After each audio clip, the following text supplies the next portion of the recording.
Imagine standing in a muddy trench in France. It's 1918. Rain pounds your helmet. Your rifle shakes in your hands, not from fear, but from exhaustion. You've been fighting for 191 straight days, more than any other American unit in the Great War. You hear the whistle, then the roar. Bullets tear through the fog like angry ghosts, and beside you stands a man from Harlem, a man who crossed an ocean to fight for a country that barely lets him ride in the same train car as his white neighbor. A man who fights harder, braver, longer, even though he knows that when he comes home, his country might not even shake his hand. They called them the Harlem Hellfighters, but the name didn't come from America.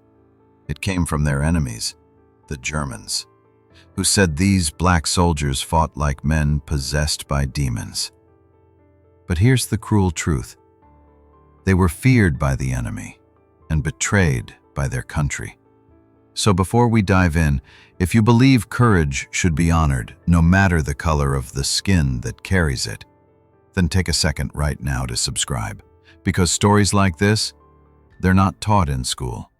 They're hidden, forgotten, but not anymore. The year is 1917. The world is burning. Europe is a graveyard of trenches, gas, and broken dreams. And across the Atlantic, the United States finally decides to join the war. President Woodrow Wilson steps before Congress and declares, "The world must be made safe for democracy." Democracy.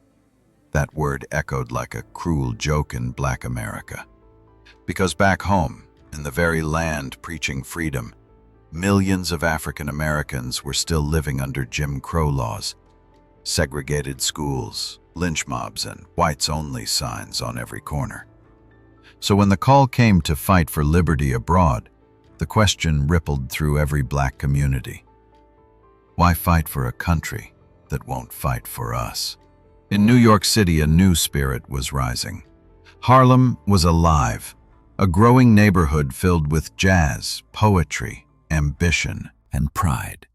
And from that heartbeat of Black America came men ready to prove themselves, not to earn white approval, but to claim their own honor. A preacher named Reverend Henry J. Haynesworth began calling for volunteers. Community leaders, artists, dock workers, porters, and students lined up.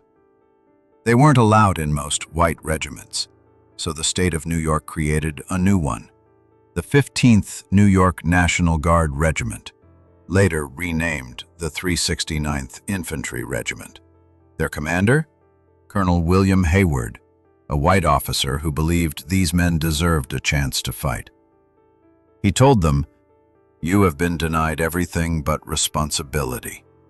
Now you're going to show the world what you can do." And they did. Among them were men who'd make history. Henry Johnson, a rail worker from Albany who'd soon become America's first black war hero. Needham Roberts, a teenage private who'd proved that courage has no age. James Reese Europe, a famous jazz musician whose music would change the world, even from the trenches. But before they could fight, they had to train. And that's where the first betrayal began. The 369th arrived at Camp Wadsworth in South Carolina, a state still soaked in the spirit of the Confederacy. Locals didn't welcome them as heroes.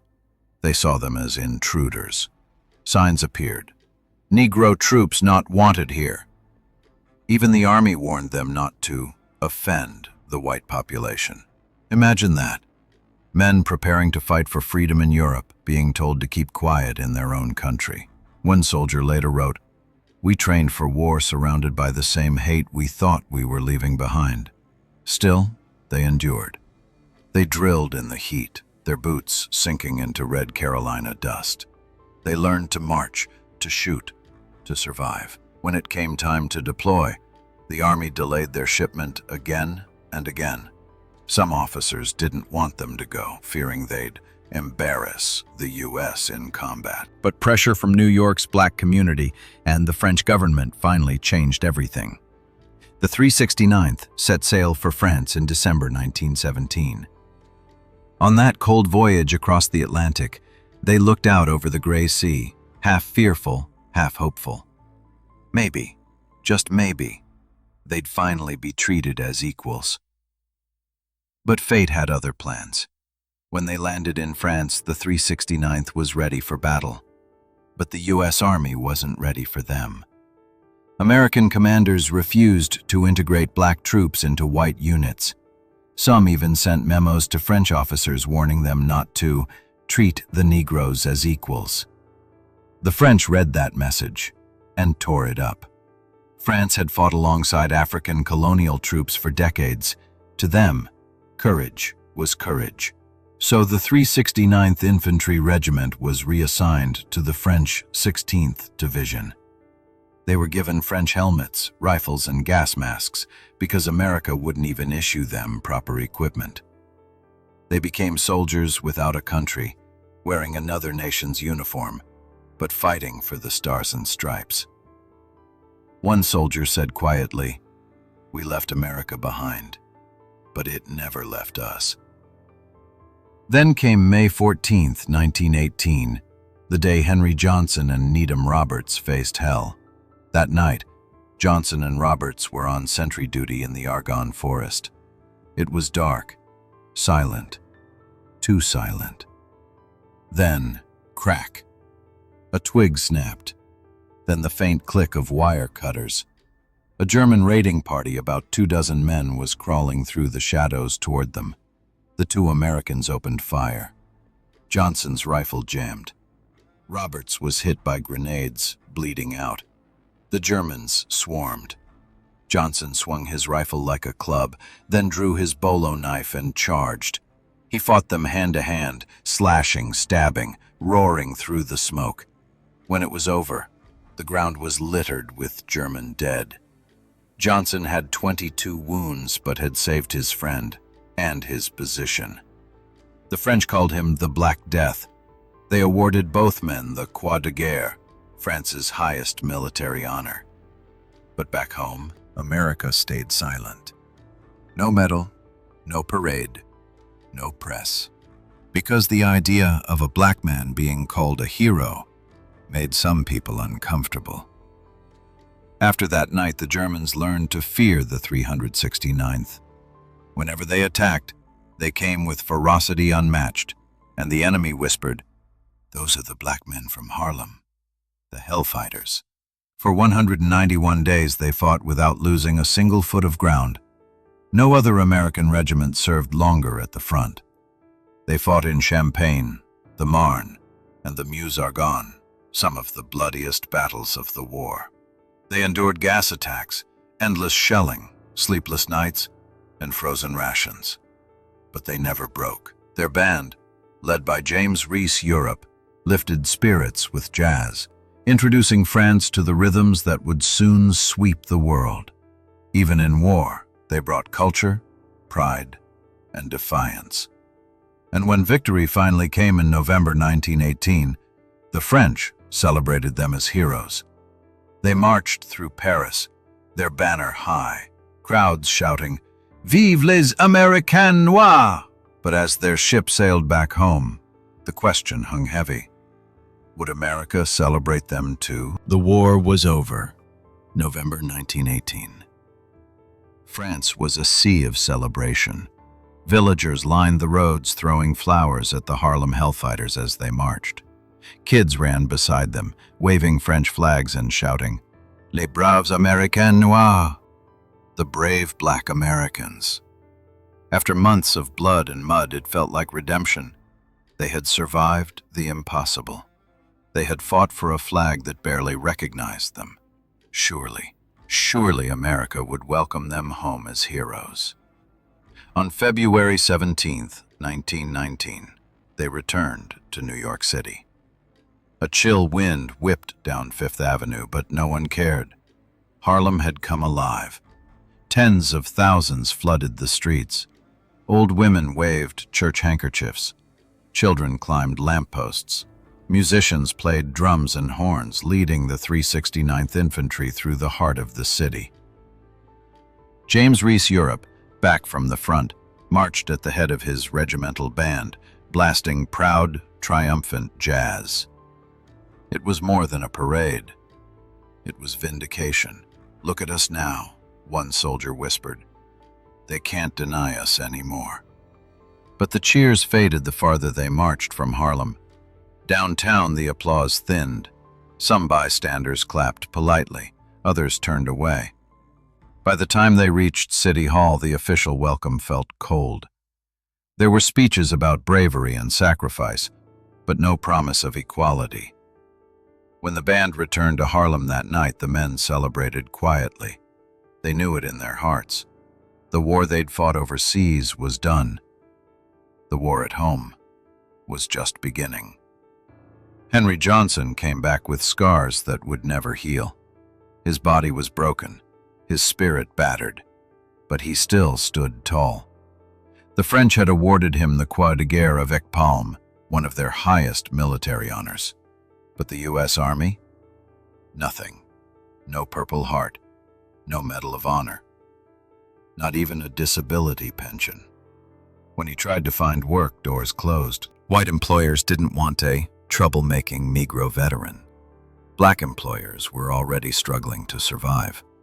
He spoke at rallies, begging America to treat its black veterans with dignity. For that, the Army labeled him a liar. They said he'd exaggerated his heroism.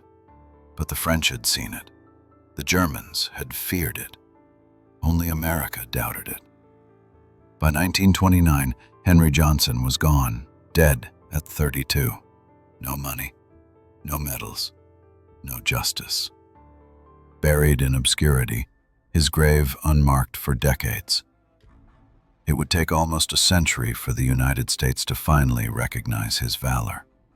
In 2015, President Barack Obama posthumously awarded him the Medal of Honor, nearly 100 years too late. The Harlem Hellfighters' triumph threatened the fragile illusion of white supremacy. To some Americans, the sight of proud uniformed black soldiers was a challenge, a dangerous symbol of equality. In the summer of 1919, that fear erupted into violence. It became known as the Red Summer. Across the country, from Chicago to Washington, D.C., white mobs attacked black neighborhoods. Hundreds were killed. Thousands left homeless. Black veterans, men who had faced machine guns in France, now faced lynch mobs at home. Some were dragged from trains, still wearing their uniforms. Others were beaten for daring to salute officers in public. One white newspaper warned, "Negro soldiers returning from France are filled with ideas above their station." Above their station. Those words cut deeper than bullets. The Hellfighters had fought to make the world safe for democracy. But in America, democracy was still a privilege, not a right. Yet, even amid betrayal, something powerful was born.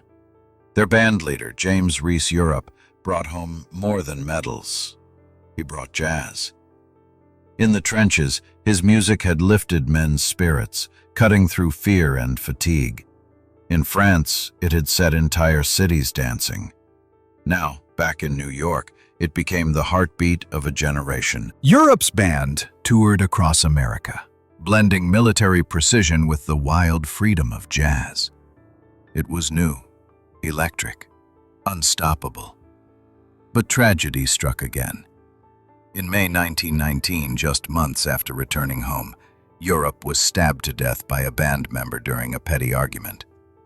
He was only 38. At his funeral, thousands lined the streets of Harlem once more. The same streets that had cheered the regiment now mourned a man who'd given the world its soundtrack. "He took our pain," one mourner said, "and made it music." Even in death, Europe's influence lived on. His rhythms spread across the ocean, inspiring the greats of the jazz age, Louis Armstrong, Duke Ellington, and beyond. The Hellfighters had brought back more than war stories. They'd brought culture, identity, and pride. As decades passed, the 369th faded into history's background. Textbooks barely mentioned them. Hollywood ignored them. Their medals gathered dust in forgotten drawers. But Harlem remembered. Every parade, every song, every whisper of jazz carried their name. And quietly, historians began to rediscover their legacy. Letters, photos, diary entries from French officers who couldn't believe the courage of these men America had refused to honor. In the 1970s and 1980s, veterans groups pushed for recognition. Slowly, the world began to listen. In 1996, the 369th finally received the Presidential Unit Citation, America's highest collective honor. And in 2015, Henry Johnson's name was read aloud in the White House. President Obama's voice trembled as he said, "Henry Johnson saved his comrades, fought off a German raid, and became a legend among his fellow soldiers. He was America's first hero of World War I, but his own nation didn't recognize him." There was silence in the room, not applause, just the weight of 100 years of injustice. It wasn't just about one man. It was about all of them. The Harlem Hellfighters who gave everything for a flag that gave them nothing back.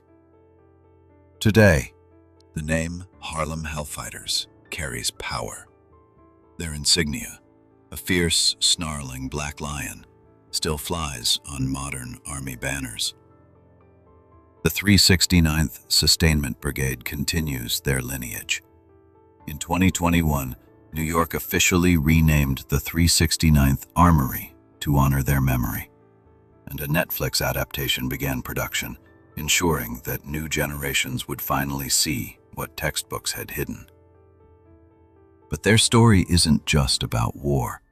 It's about a truth America still wrestles with: the distance between freedom promised and freedom lived. They fought not only for victory abroad, but for dignity at home. And that fight, the fight for equality, respect, and recognition, didn't end in 1918. It continues. So now, pause for a moment. Picture those men again, standing in that cold French trench, rain dripping off their helmets, the sound of shells far away. Ask yourself, would you have had their courage? Would you fight for a country that treated you as less than human? Would you stand in the mud, bleeding for freedom you couldn't even taste at home? They did. And maybe, just maybe, that's why the story of the Harlem Hellfighters matters more than ever today. Because in their pain, there's truth. In their bravery, there's inspiration. And in their betrayal, there's a warning we must never forget. They gave everything. They fought for a nation that forgot their names. And now, over a century later, their voices still echo, not from history books, but from the silence they left behind. If you believe their story deserves to be heard, if you believe courage has no color and justice delayed is justice denied, don't scroll away. Don't let them be forgotten again. Hit subscribe right now. Not for me, for them. For the Harlem Hellfighters, the men who were feared by the enemy and betrayed by their country, yet still fought like heroes.